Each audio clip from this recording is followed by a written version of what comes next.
Hi, Jen. Tisha.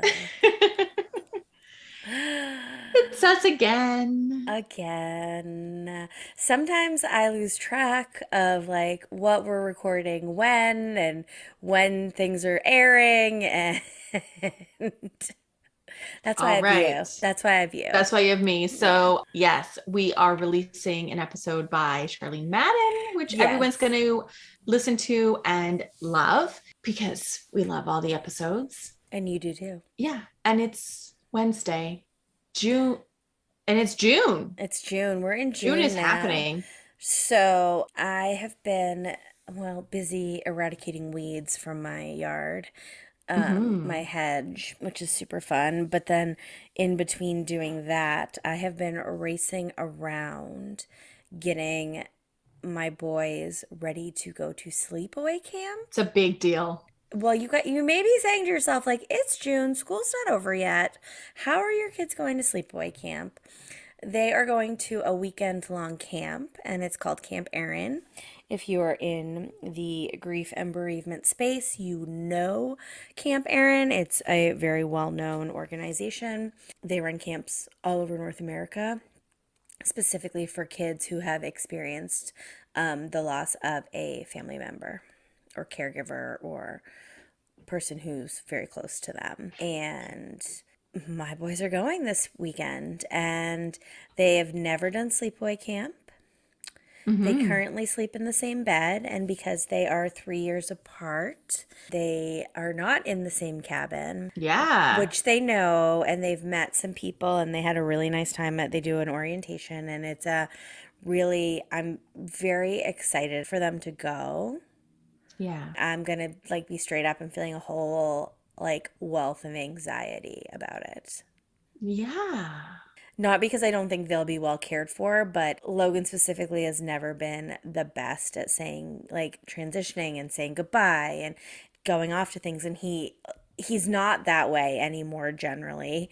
Hmm. But I think he was for so long, and this feels like such a big thing that it's giving me a lot of like anxiety. And then just the whole idea that like they're going away and in the woods and packing lists, and like we've just never done this before. Yeah. It's a lot. I don't know. My kids have never gone to sleepaway camp either. I don't know if I'm ready for that. But I went to sleepaway camp when I was a kid, and it was not a bereaved children's sleepaway camp, but I went to sleepaway camp and it's amazing. So it should be a good experience for them. Yeah, I mean like they have it's And just so awesome that something like that exists. well, and it's weird because I did say, I go, you guys are so lucky that you get to do this, and I'm like, well, no, because in a perfect world they would have their dad here. In a perfect um world, there would be no need for you to do this. so I flipped it and I was like, you guys are so lucky that something like this exists for you.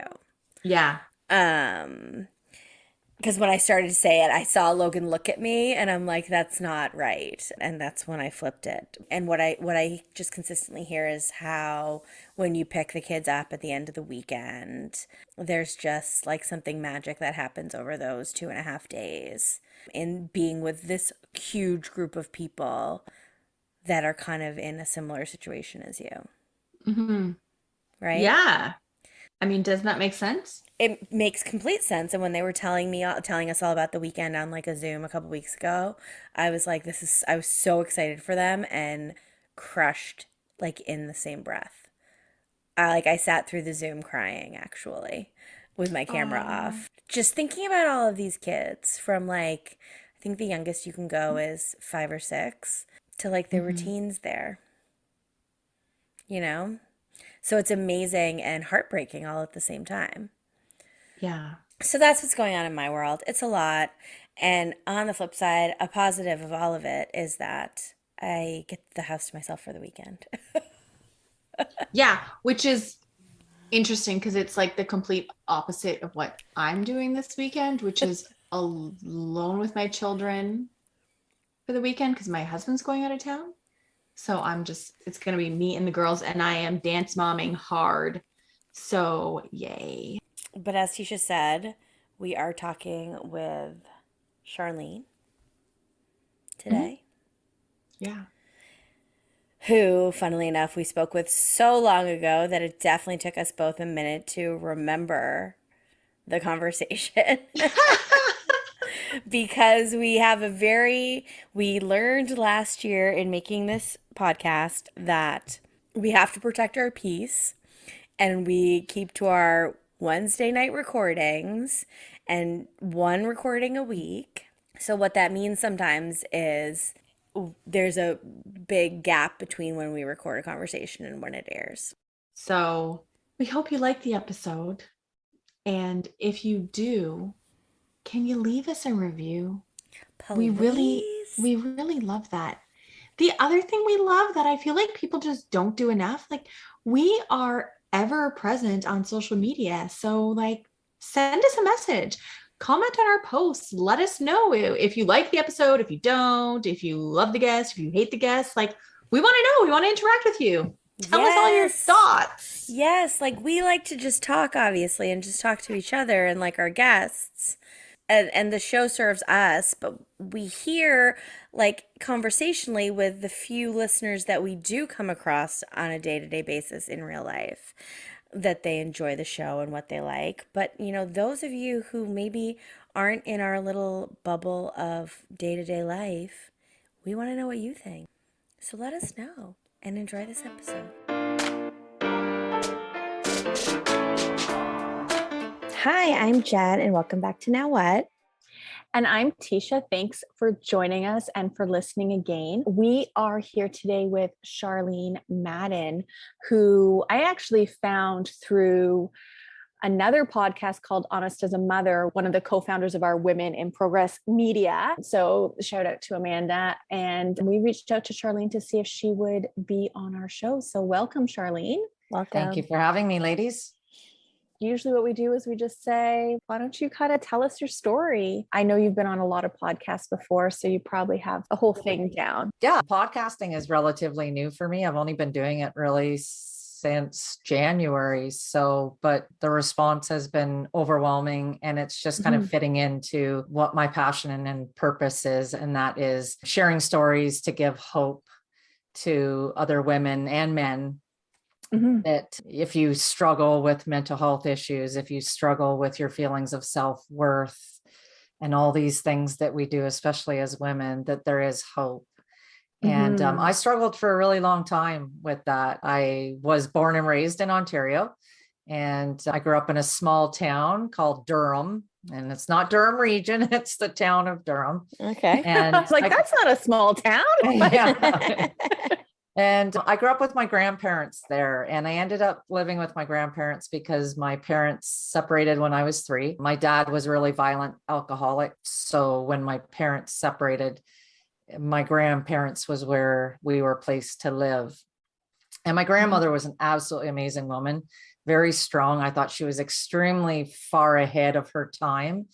She believed that women should get a good education. They should be really independent, not depend on men. And I probably learned that lesson just a little bit too well. And as wonderful as she was, unfortunately, my grandfather was a pedophile. And my sister and I, who was living there as well, we experienced 9 years of sexual abuse at the hands of my grandfather. And everything came out when I was 12, and my sister was 16. She was 4 years older. And she was experiencing the worst part of the abuse because of her age. So everything came out, and that family unit that I had came to know and love was once again ripped apart. And people have asked, why 9 years of silence? And for me, I look back on not growing up with my parents. I had this feeling that if I said something, I was going to lose my family. And it was the only family that I knew. And that's why children stay silent for so long. Women stay silent. It's just that fear, that insecurity that we have. So, because obviously the abuse started when you were very young. And I think like sometimes kids also just like, I'm assuming when you were really young, you probably didn't even really know that this was not normal. Right. Right. Am I correct in assuming Yeah. that? Or did you Yeah. always know it was wrong? I guess a little bit of both. It became so normal. I mean, because this was like a weekly thing. Hmm. My grandmother didn't go out and do very much, but she liked to go to bingo every Monday night. So Monday night was the night that as soon as her car would pull out of the driveway, my sister and I would be in bed. And it's funny, this is, where you talk about hyper vigilance kicks in. I remember as a child just laying in bed and listening for those footsteps on the stairs. And I know for a long time I struggled every time I heard a squeaking stair, because it was an old wooden staircase and there was always one stair that squeaked.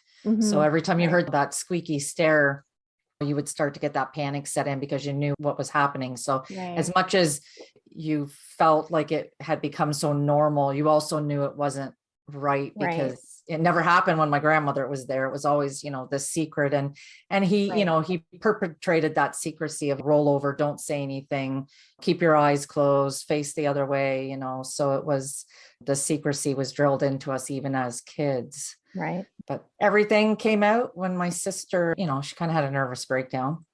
And it was a tough situation because here we are, kids who are not living with our parents. And my aunts and uncles all lived in the area, and all of this comes out, and it's a small town. So everybody knows. And here we are. And I'm sure my grandmother was a very proud woman, felt a little bit of shame, with what was going on as well. And I remember hearing the whispers of kids at school, kids talk. That's, one thing, kids they're far braver to ask questions that adults would never ask. Yeah. And having kids come up and ask because they want to know, they're curious because they're hearing their parents talk about it. Yeah. And hearing the kids say, well, my parents say it isn't true. My parents say that, you guys are just troubled kids. You're just trying to cause trouble. And because your parents didn't want you. So you're dealing with all of these emotions of knowing it's true, knowing it happened, but almost wishing that you could just say, yes, it never happened. So it just all goes away. Goes away. Yeah. Yeah. So, and, small town. And again, this is like the mid 80s when all of this is going on. And I remember sitting in a social worker's office. We go into the children's aid, and I remember the counselor saying, don't worry about it. You're going to be okay. I want you to know you're going to be okay. And it gives me a pat on the back. And I remember thinking, I'm like 12 and a half. I don't know what does that mean? This is all I know. Because when you're 12, as a child, I don't know what okay even means. All I know is the only family I've had that I've known has been torn apart. Right. Yeah. And the only home you've lived in, you've been taken from. Right. And I mean, and I grew up having, my mom was around, but she'd actually moved out west. So I would see my mom maybe every 5-6 months. Okay. And it wasn't anything, steady. And it was funny because I always remember, I always talk about my mom always showing up with presents. Like, I don't know whether it was her way of easing some of her guilt, but I always expected when my mom showed up that she would have tons of gifts.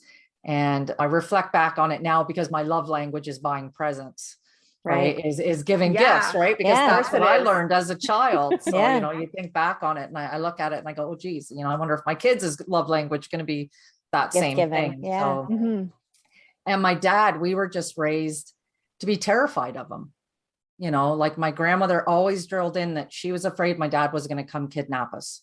I had this fear, I wanted to know my dad and I wanted to have a relationship with him. But again, his alcoholism just completely interfered with his parenting abilities. So my relationship with him was very, very limited and struggled. Right. So here I am, I'm 12 and a half from getting ready to go into high school. And I am thinking this is great. I'm going to be around, a bunch of new kids, but I'm also going into high school with what I feel is a stigma attached to myself because everybody that I went to public school with now knows. Right. And so I go into school and almost immediately I start struggling with depression because people are still talking about what's going on. And I don't know how to deal with it because I don't have any of the coping skills to even deal with any of the thoughts that are racing through my head. So very early on, I started dealing with suicidal ideologies, started cutting and drinking heavily. We all start dabbling in high school, I think, but I kind of just threw myself right into it because I just wanted to fit in. I wanted to be like all the other kids. I didn't want to have anything different about me. And I also just wanted to numb the pain. I just didn't want to feel anything. Yeah. And that kind of got me through a couple of years. And then, of course, I'm writing a lot because that was my out writing. I found that I could pour the words out onto paper rather than wanting to kill myself. It was kind of the healthy outlet that I had found. And, but unfortunately it draws a bit of attention when you're writing really dark and depressing stuff. And school counselor calls me in and says, we want you to talk to a school psychologist. I'm like, okay. I spent a whole afternoon, interviewing, doing questionnaires, doing these assessments. And I remember at the end of it, the school psychologist saying, okay, going by everything that we've talked about today, we're diagnosing you as bipolar manic depressive. And I'm like 15 going 16. And now once again, I'm like, I don't know what that means. Like, to me, it just means I'm crazy on top of being the kid who was molested by her grandfather. So now I'm just feeling an even greater stigma, like it's just stacking up on me now. And I always think that we have these patterns that happen in our life. And I remember the school psychiatrist coming around, patting me on the back saying, but I want you to know everything's going to be okay. And I'm thinking to myself, I'm so sick of adults telling me that everything's going to be okay, but not really doing anything. Can't promise. Well, but it doesn't sound like they've done anything to help it be okay. Exactly. From what you've told us thus far. Exactly. Anyway. Yeah. No follow-up. No, there was no work. There was if you need to talk to someone, come in, book an appointment and you can talk. And I'm like, I don't want to talk about this. This is the last thing. I want to forget any of this happened. Yeah. Right? So who are you living with at this point? Foster care or? No, I'm with my grandmother. Just your grandmother. Okay. My grandmother and my sister, the sister that experienced it. My grandfather was arrested. He spent 2.5-3 months in jail. That was the extent of it, right? Because of his age. So here, we leave the house and we're in, low income housing now, and we're just trying to make a go of it. So, okay. So I just kind of throw myself into school and just try to think, because all I'm thinking of is I just want to get through school so that I can get out of here. Get out of here. Get the hell I just out. want to go somewhere where I can just blend in. No one knows me and I can just be another face in the crowd. So I get through school and I end up moving away. I actually moved to Kitchener-Waterloo is where I moved with my high school sweetheart. And I'm thinking that life is going to be great. But of course, I'm just carrying that baggage. And it was just geography. And that was a pattern that I started to develop, was running away, because, if you run, then you think you can outrun your problems, but they're tagging along behind you. You can't run far or fast enough. So I am struggling in life. We decided we were going to have a child early on. So I was 20 when I got pregnant with my daughter, my oldest daughter, and 21 when I had her. And then a couple of years later, we have another daughter. And then a few years later, we have a son. And the son was what I was hoping for all along, because I really struggled with the idea of having daughters. I struggled with the emotional connection, the physical connection, because I had this feeling inside every time I touched my daughters or held my daughters. It almost felt wrong. It felt like I was doing something wrong. I didn't want them to think that. I didn't want to do anything. I hadn't learned what safe, healthy connection was, because I'd never really received it. So I struggled with that. When I had my son, it was kind of like, oh, thank goodness, because it doesn't feel wrong. It was way more comfortable, And of course, that affects your parenting. And at this point, I'm still drinking a ton and not dealing with anything. Everything just kept piling in and piling in. And I was 28 when I remember sitting on the couch in my living room going, my kids are going to come home and find me dead, because I can't do this anymore. I don't want to be here. I'm tired of pretending. Like, something's got to give. And at this point, my marriage had basically fallen apart. We were living together, but there was nothing there. And I remember saying to my husband, I need to move out for a bit. I need to get my stuff together because I'm not a fit parent. I'm not even fit to take care of myself, let alone fit to take care of my children. Right. And so I moved in with my mother-in-law and thought, okay, I'll have some time to work on myself. But of course, I had no skills to work on myself. So what did I do? I threw myself into drinking again. And a month after I had moved out, I jumped into another relationship. And when they say like attracts like, it is so true, because I found someone who was extremely dysfunctional. I'd just gotten out of a relationship, alcoholic, drug addict. And on top of it, he was abusive.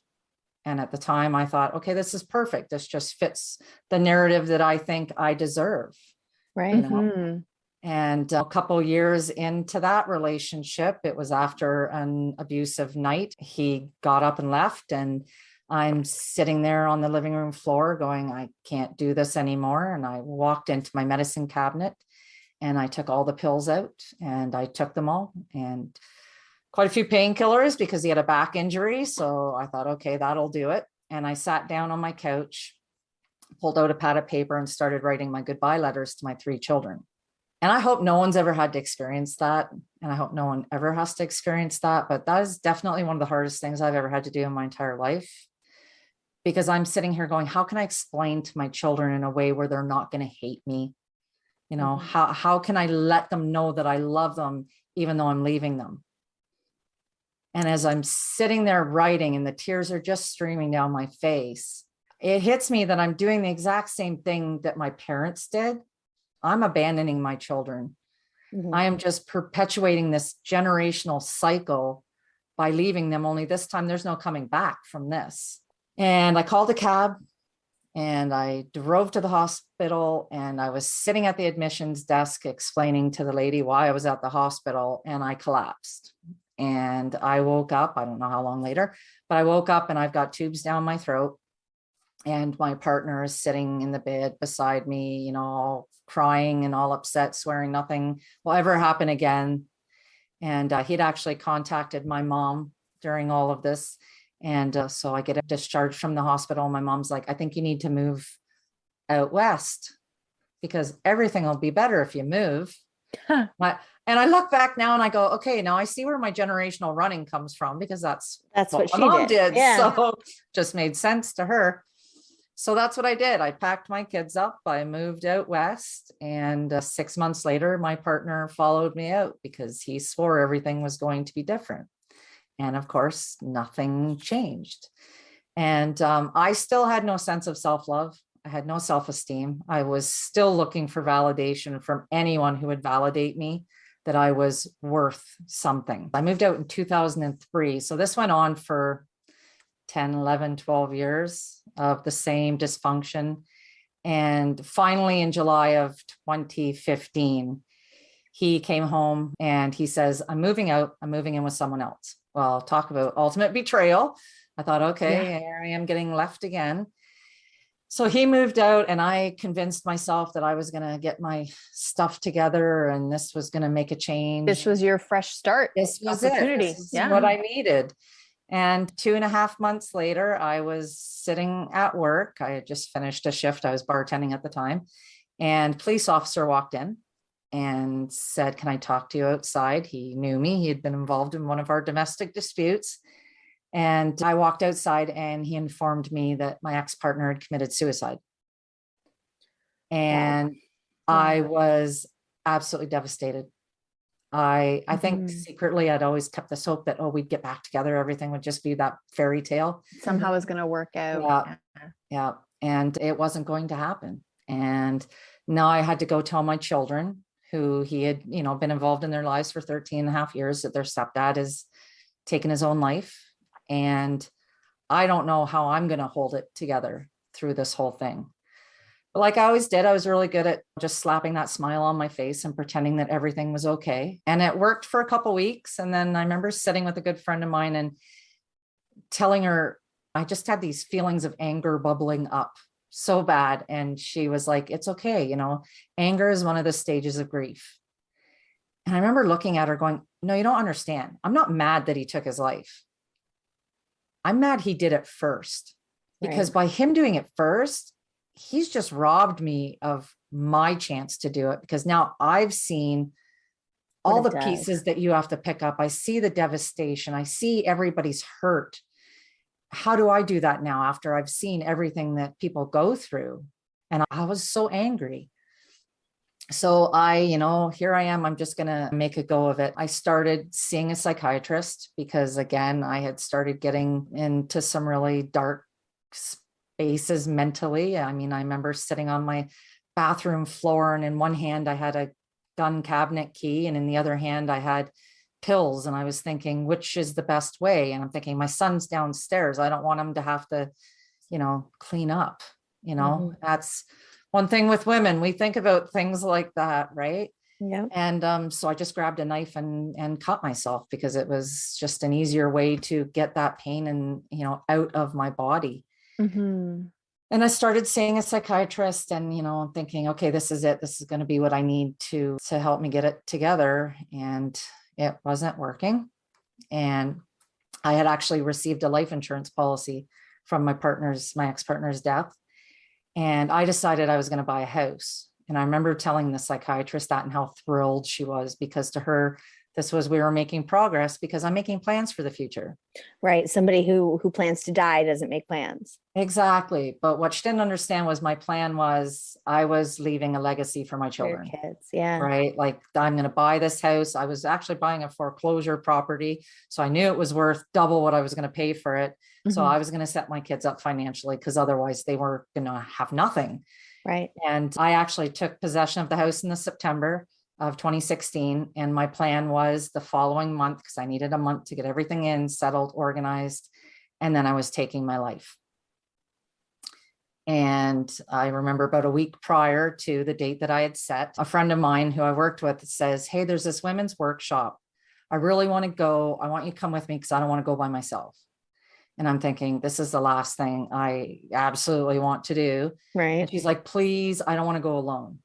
I've always been someone who put everybody else's needs before my own. Right. And I thought, oh, geez, okay, fine. I'll go. I'll support you. Plus, I don't want anybody to know what's going on. So I just got to make it look like, sure, I'm making plans for the future.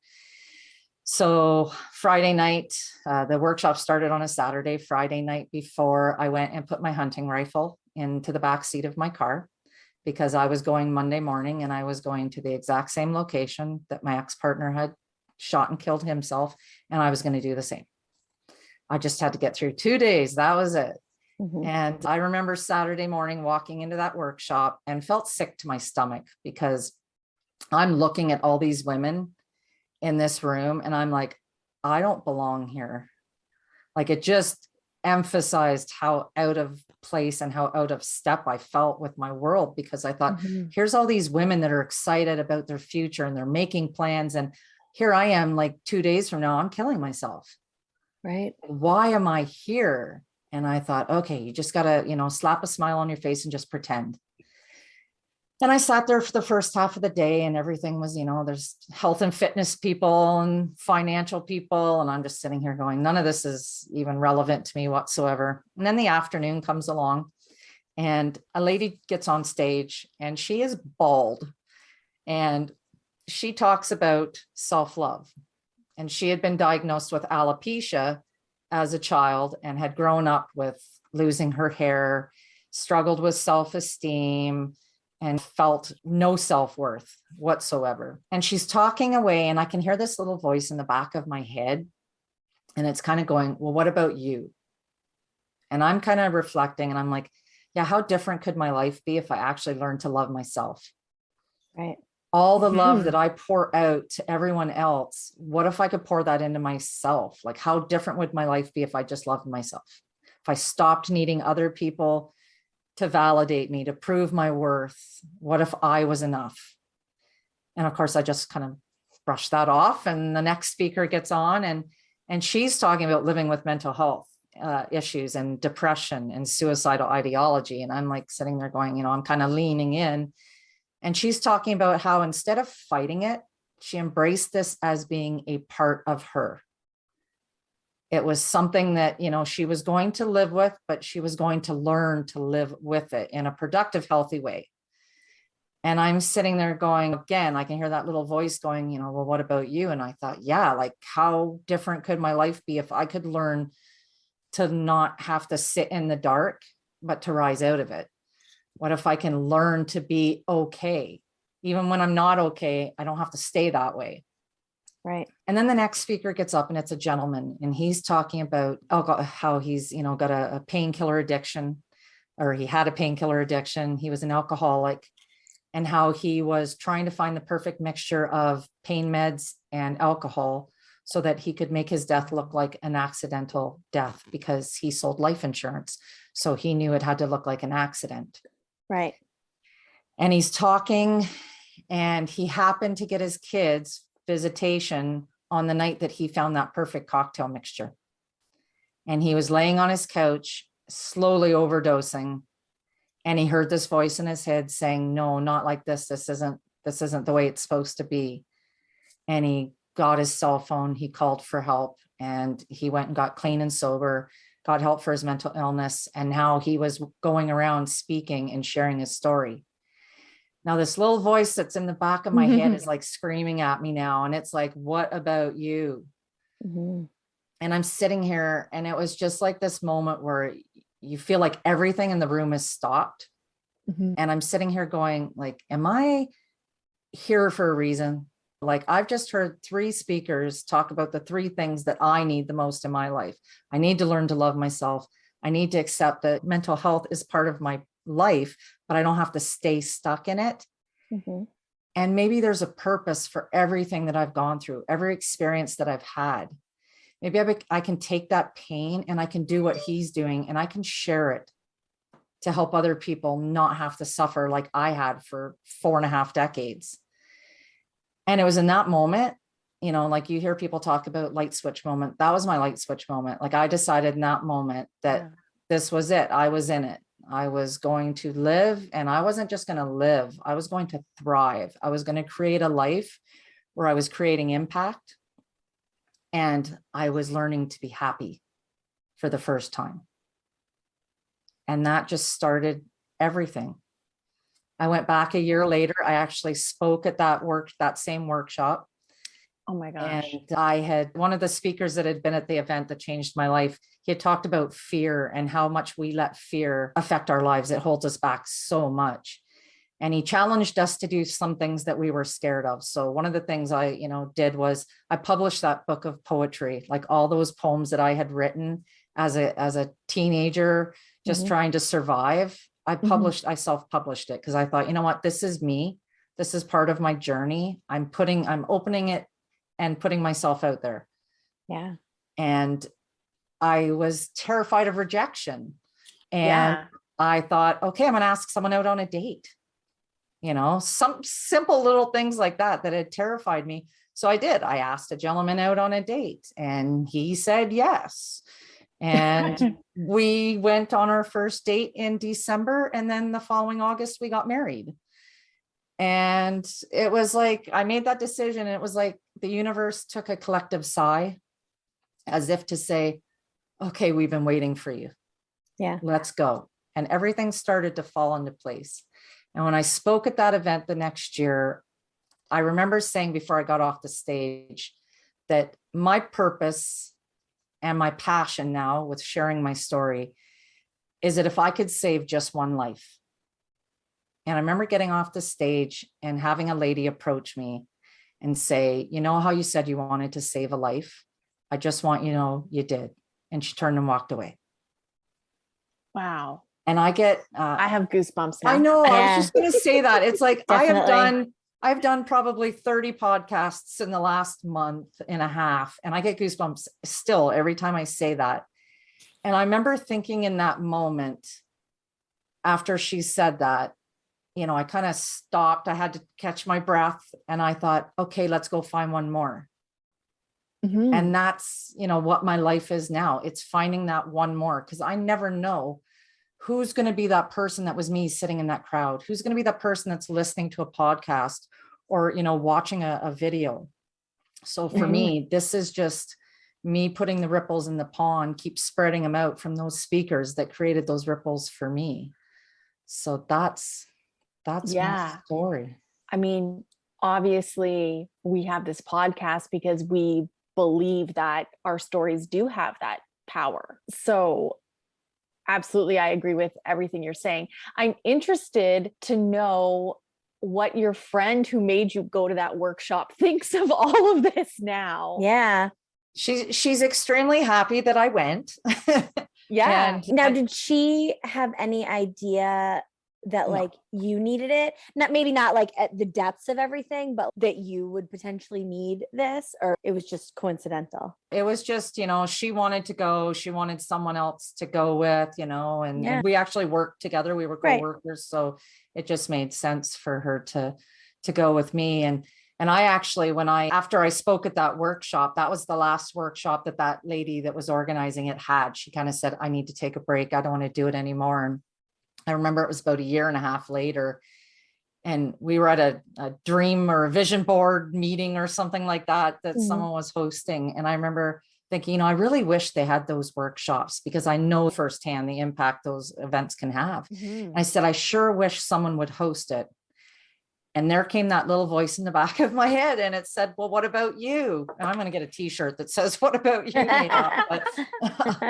And I was sitting there going, yeah, what about me? Like, why don't I do my own event? Why don't I host a workshop? I mean, I've been to a couple. I know how to, I know what I want from an event, and I want to create impact. So create the impact. So the very next year, well, that was in January, we had that meeting. And then the following November, I had the workshop. So, and that girl that came, with me to that workshop, she actually helped me plan and organize it. So it was a great little turnaround to get to experience that with her. Yeah.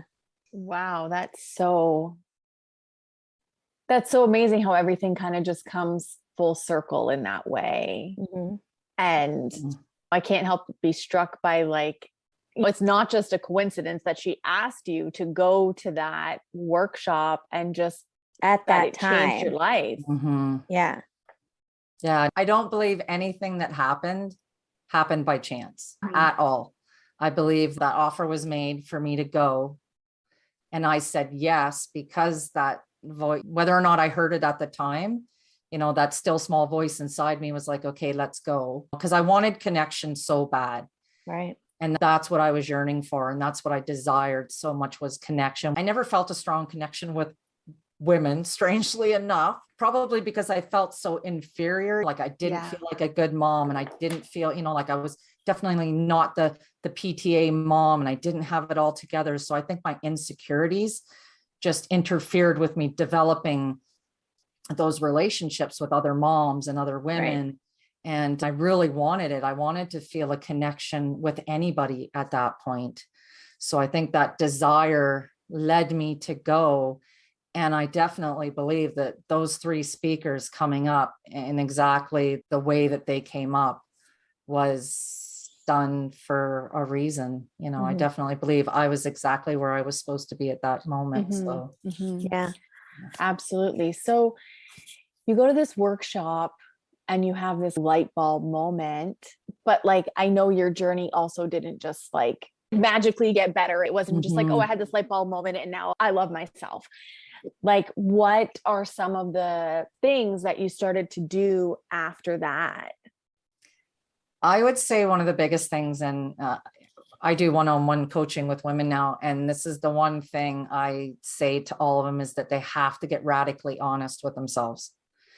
Because when you can really step back and look at yourself, maybe not through your own eyes, because sometimes our filters are pretty fogged up there, but taking that mile high view of my life and going, okay, what's working, what's not working, because I need to know both of those. So I know where I can put more effort in and where I need to take effort away from. If something's working really well, then I don't have to spend so much time on it. I can take a little bit more time and spend it on the areas that aren't working so well.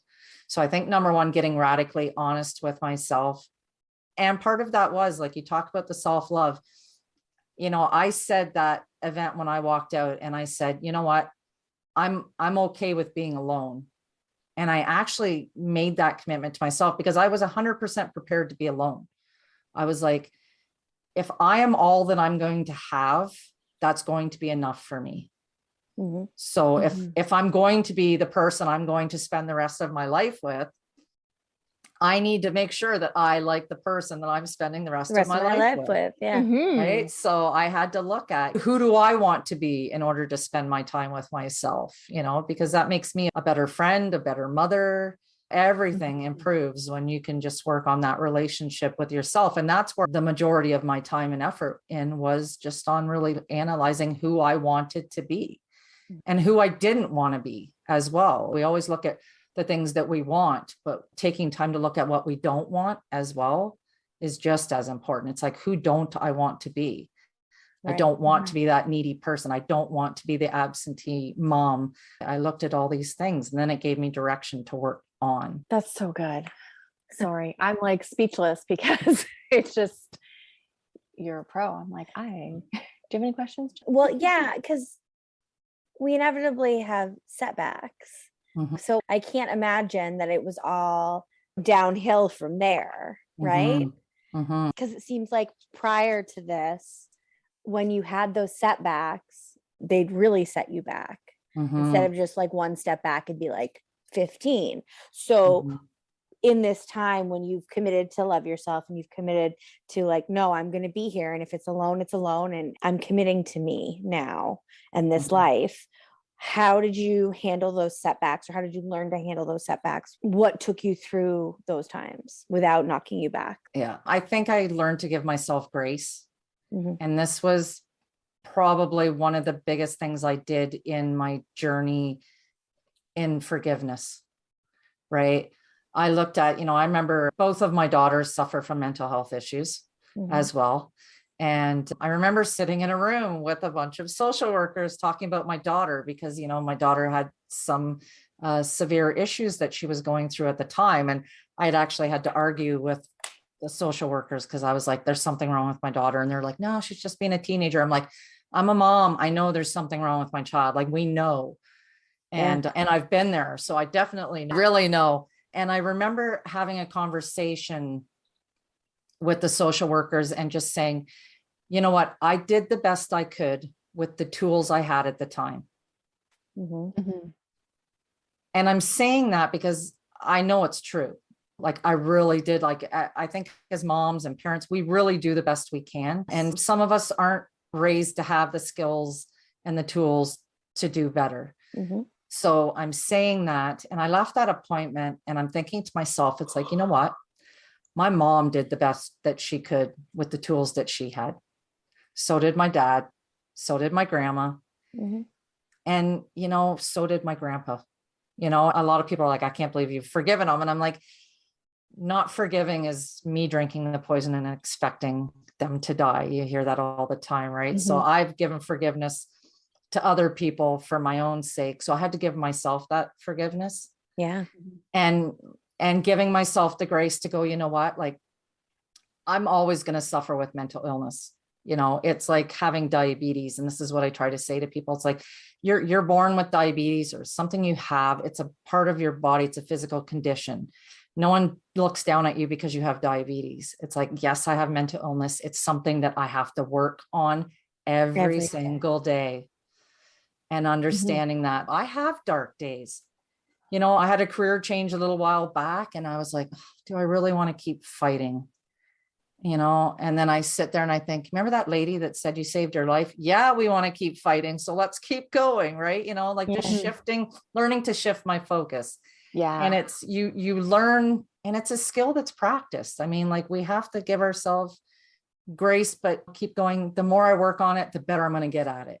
So yeah, I get triggered. My husband says things and I'll feel those triggers come up. Like Yeah, of I course. start, my gut wrenches and I'm like, okay, wait a minute. Let's take a look at this. And again, that's the radical honesty. It's like, okay, so what's really going on here?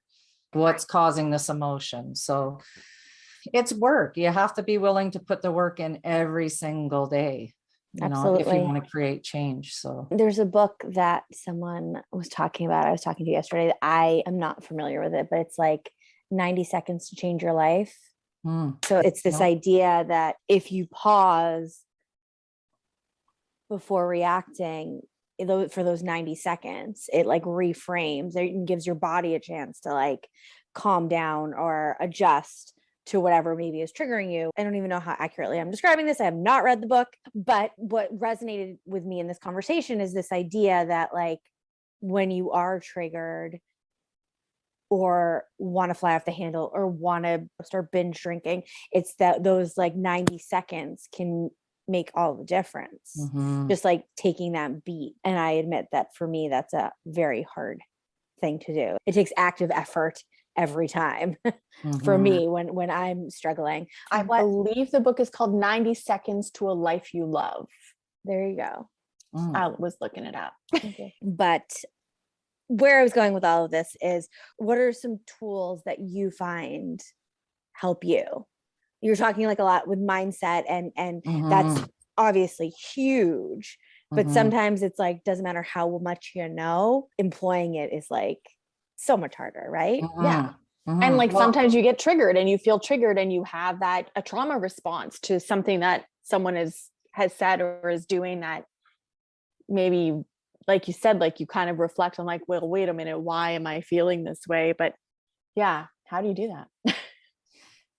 I still do a lot of writing, and it was funny because when I started the journaling process, I kind of had a gut reaction where I was really resistant to it, because for me, I related writing to being in a dark space, right? Because I always wrote when I was depressed or I was struggling. Right. Yeah. So when I had to switch over to, okay, we're writing because we need to brain dump, because we've got all these thoughts that are, bottling up in our head, and we just need a place for them to go and not judge what I'm writing, so I got in a habit of in the morning, getting up and just doing, because I tend to dream a lot. I'll have a lot of pretty vivid dreams. So writing that down and then not judging it, just writing, giving myself, setting a timer on my phone and going, okay, so for the next 5 minutes, I'm going to write, and I'm not going to stop till my timer goes off. Once it goes off, I shut the book and I'm done. I walk away. I've done a lot of work and a lot of training, a lot of reading. Like I'm huge on reading as much as I possibly can and learning about different coping skills and different things, and listening to podcasts and hearing how other people are doing it. Because you never know what's going to click for you. What works for me may not work for someone else. And I'm always like, keep searching until you find someone that you can relate to and find something that works for you. Yeah. I wonder about your journaling. Do you ever go back and read them, or no, you just write it all out and then that's the end of it? That's the end of it. Because if I go back and read it, I find I'm judging it. Right.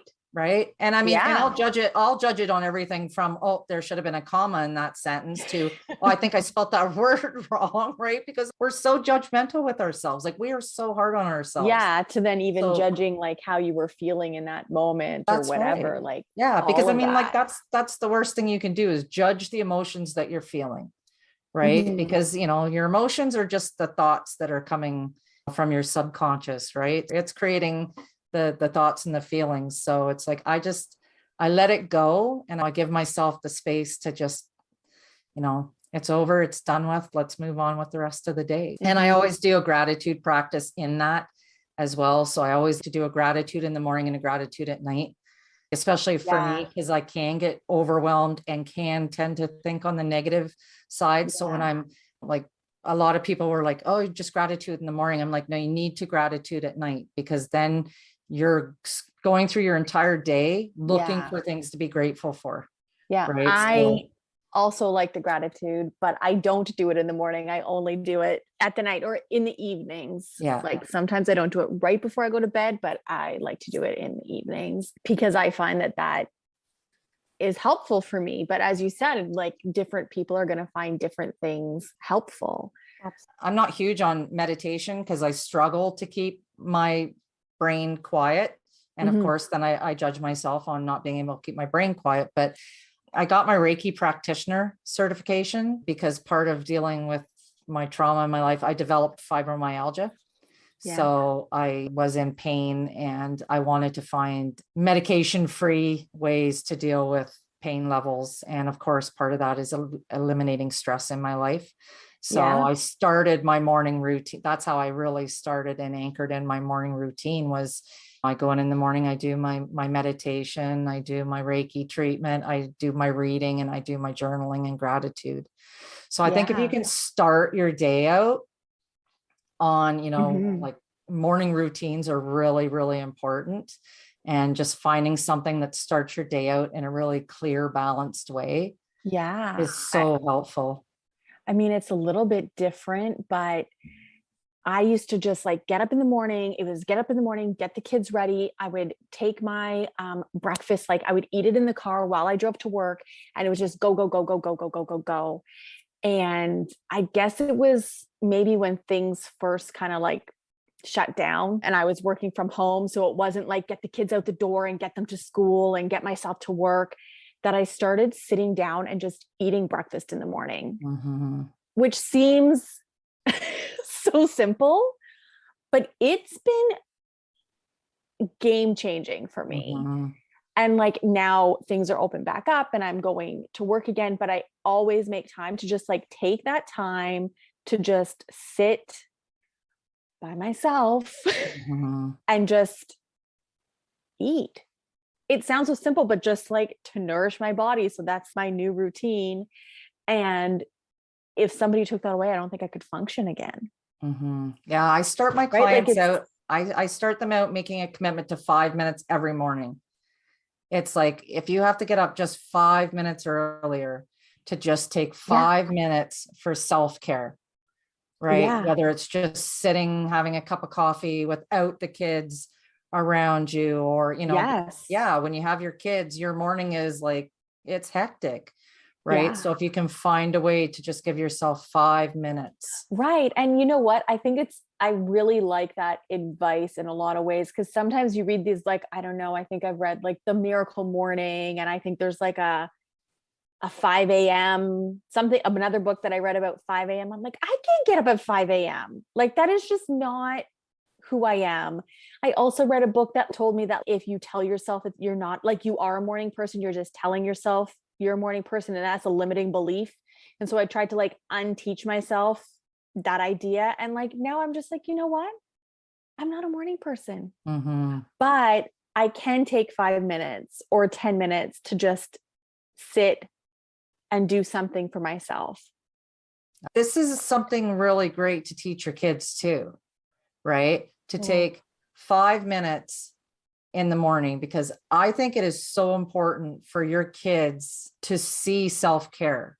So teaching your kids that, hey, we're going to take 5 minutes this morning if you can. And I completely understand, because like I said, I had 3 kids and it was hectic. Mornings are hectic. Mornings are extremely hectic. Just like, I think you're absolutely right. It's okay for your kids to see you taking 5 minutes to yourself.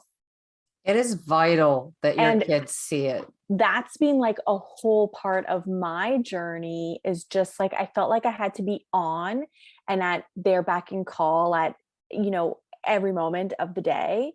And really what I need is like that 5 minutes. I also really value my quiet time. Like I need to go into my bedroom for half an hour and just be alone after work. Like, and that actually makes me a better person. It makes me a better parent. I'm calmer. The kids are calmer. My husband's calmer. Like it trickles down, right? When the women actually take that time. And I think it's a very different mindset than, my mother or my grandmother had. Absolutely. Where it was more a woman's job is to. Yeah. I mean, a cultural mind shift that has to happen, right? Cultural and generational. I mean, we're just taught that women are supposed to be the givers. Like we're supposed to be caretakers and we're supposed to look after everyone else. And we do it to the point where we're collapsing, whether it's physically, mentally, and it's okay to fill your own cup. I'd like to think we're starting to see a shift, because I think for a long time women didn't work. So that's what they did. Their work was their family. And so their needs got put aside, and then women started working and didn't shift any of that, right? We're still taking on all of the family and not taking any time for themselves. But I think now, like, more women like you are out there saying, you got to take that time for yourself.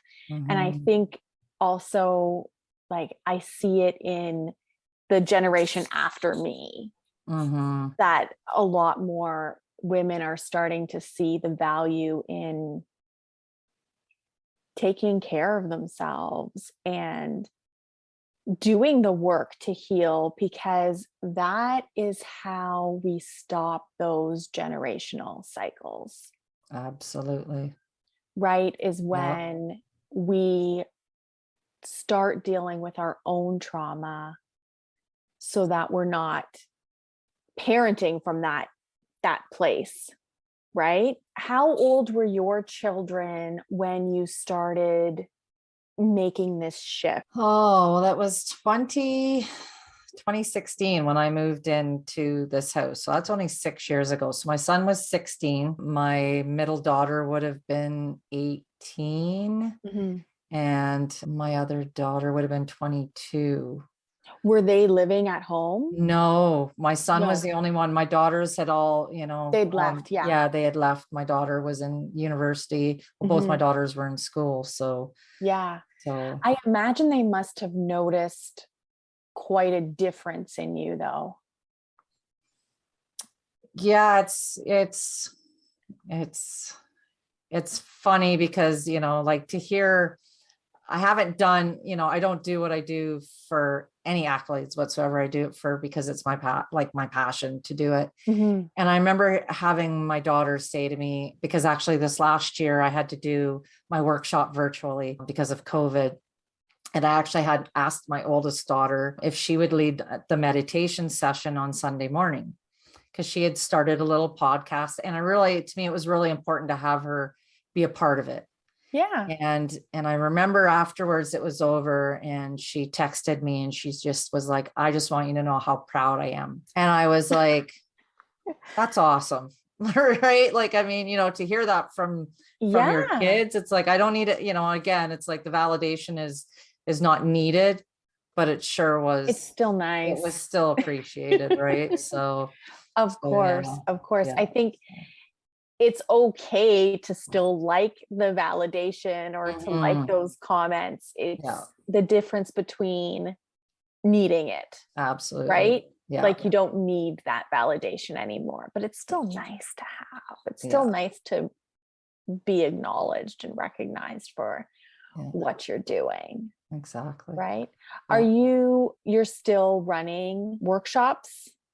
I do the workshop once a year. I run it every November, usually the second weekend in November. So, because I do work a full-time job, plus I do my coaching on the side. So life is pretty hectic and busy, but so I enjoy doing that. And I just love to have other speakers come in, and I love to have women sharing their stories, because I'm a firm believer that that's where impact is created, when we can hear. Because I know personally, I knew other people had suffered from child abuse, and I knew other people had mental health issues, and I knew everyone suffered from this stuff. But when I heard the stories so raw and authentically from other people, that's what impacted my life. So I just want to be able to provide that. Yeah, because you can know that other child abuse survivors exist. You can know that. You can read the statistics to find out there's a whole lot. Exactly. But nobody talks about it.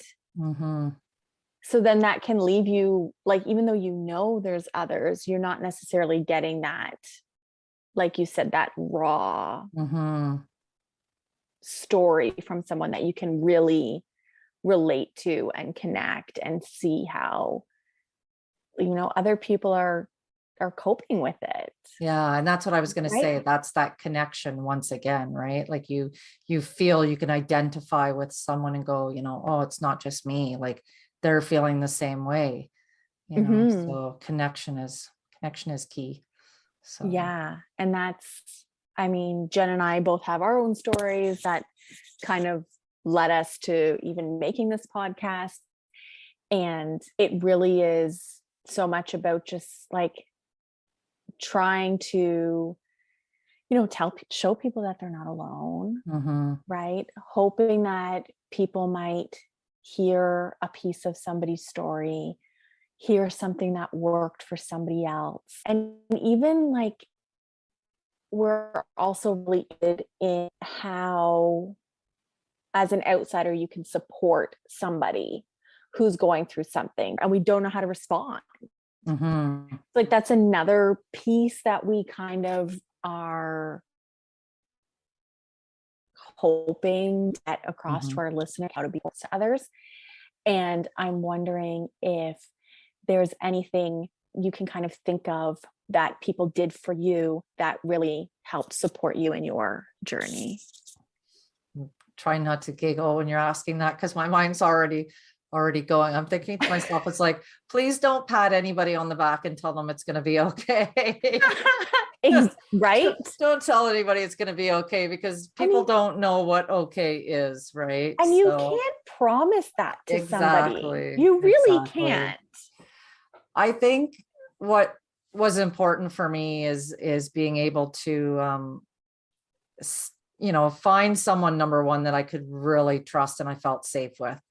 And that was difficult, for me, but knowing that there are people out there that are safe, that you can have that conversation with, but knowing that sometimes people just need to talk, not feeling like you have to fix it. And sometimes that's really hard for us women, because we're fixers. We want to comfort. We want to make everything better. Being able to just step back and hold space for people, to let them feel the emotions, feel the feelings. It's important to give someone enough respect that you'll let them experience whatever emotions they're going through, and you can just hold space to be there and be what they need you to be, not what you think they need. Because it's, we tend to go, well, if that was me, this is what I would want. Right. And, that whole, that do unto others as you'd have done to you, drop that concept, right? Like that's not a healthy concept for this, because just because you would want someone to hug you or comfort you is not what that other person needs. So, I've had people, that have broached subjects to me and stuff, and I will just come right out and ask, what do you need from me right now? Like, you tell me what you need. What do you need from me in this moment? And I will do my best to give you what you need. If you just need me to listen, I'll listen. If you need me to hug you, I will hug you. I'm not going to tell you what I think you should do, because I think ultimately most of the time we know what we should do. It's just getting quiet enough to actually listen. Well, I think I like a good practice, something that's come up in a support group I'm in, is when somebody starts to like talk to you, like, do you just need to vent, or do you want to like work this out together? And making that distinction. I think. And I say that with my own daughter. Yeah. Do you want me just to listen, or are you looking for advice, or do you just need to talk? Because it gives me clarification on how engaged I need to be, number one. Yeah. Like, of course I'm going to listen to you, but I need to know if afterwards I need to process an answer. Have something to say. Exactly. So yeah, for sure. Absolutely. Yeah, because, I don't know, we've probably all done it or had it done to us, where like you're venting and then someo's offering you advice. You're like, I don't want you to fix this. Like, you can't let me complain about it. Or like, you can't fix it. Yeah. So much is not fixable, but you still need to like get it out. Right. But we're uncomfortable not being able to help those we care about. We're uncomfortable with those harder emotions and harder feelings and harder things. We're uncomfortable with our discomfort. Yeah. That's what I mean. What it really is. Yeah. I know. Cause I'm like, I talk to, cause I'm very open and honest with my life. And, like if someone will stand still for 5 minutes, I can share my story with them. Right. Because I'm thinking this person may need to hear what I have to say. Right. And it's kind of funny, because you watch people, like I shouldn't say it's funny, but I watch people squirm right? can Like, say and it's I'll funny. It's see okay. their discomfort in it. And, and again, they're like, oh, that's terrible. And I'm like, and I don't have that discomfort level anymore. That's gone. And even like, because I don't drink anymore, I quit drinking. So just seeing the discomfort level in people when I say, oh, I don't drink. Right. And they're, there's just that whole discomfort. And I usually let people know. And again, that's giving people space to sit in their discomfort. I'll just give them some time to Process that. Process it. Yeah. Yeah. So, Make of that what you will. yeah. Yeah. And let And them storm. you don't owe anybody an explanation for not drinking. No. Exactly. If somebody was listening to your story and they could take away one thing, what would that be? That you're worth it. Even when you feel like, you're not doing everything the way you think you should do it. If you think I'm blowing it today as a parent, I'm blowing it today as a wife or as a worker, whatever it is, tomorrow is a new day. And I know that sounds really cheesy, but it's, going through my recovery from drinking, going through my recovery from myself and my mental health. I always know that, what, tomorrow is going to be a new day, and today may suck, but tomorrow I get to choose how that day is going to be. So, and I always just choose to, start the day out with a fresh thought of, what, today's a great day to be alive. So. That's great. Cause That's awesome. Yeah. You're worthy. Yeah, absolutely. And it's so easy, I feel like, to think that you're not, no matter what your situation is or your lot in life or whatever. I think we all struggle, I think, with feeling that we're worthy of Absolutely. good or whatever. Yeah. And it's apparent in your story that you had lots of days where you didn't think you were worthy. Yeah. Well, you Yep. didn't have people showing you that you were. Yeah, like it happens a lot that people are not shown that they're worthy, and then have to kind of get to a point where they have to figure out how to do that for themselves, right? Yeah. So thank you so much. Self-love. It sounds corny, but it's pretty important. So yeah. And like just having like self-compassion, self-love. Well, and even owning on the days that maybe you don't love yourself so much, that you're still, you're worth getting through that, because tomorrow's a new day. Yeah. Thank Absolutely. you so much, Charlene, for taking the time.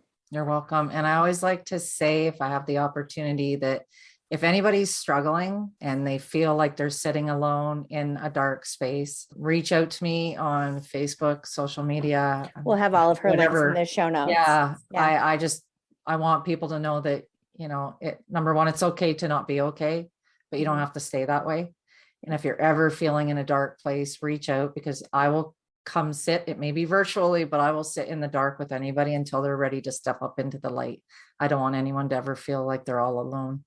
So, and thank you, ladies, for doing what you're beautiful doing. human being. I'm out sharing my story, but you guys are doing the work of providing the platform. So you guys are creating ripples that you'll never know how far they go. So thank you for what you do. That's the goal. Thank you. Thanks. Thanks for listening to the Now What Pod. If you've enjoyed this episode, leave us a review. Your ratings and reviews help more people like you find our podcast. Don't forget to subscribe and share this episode with someone you think would love it. You can find us on social media at the Now What Pod. Until next time, we're Tisha and Jen. Remember, your story matters and you do too.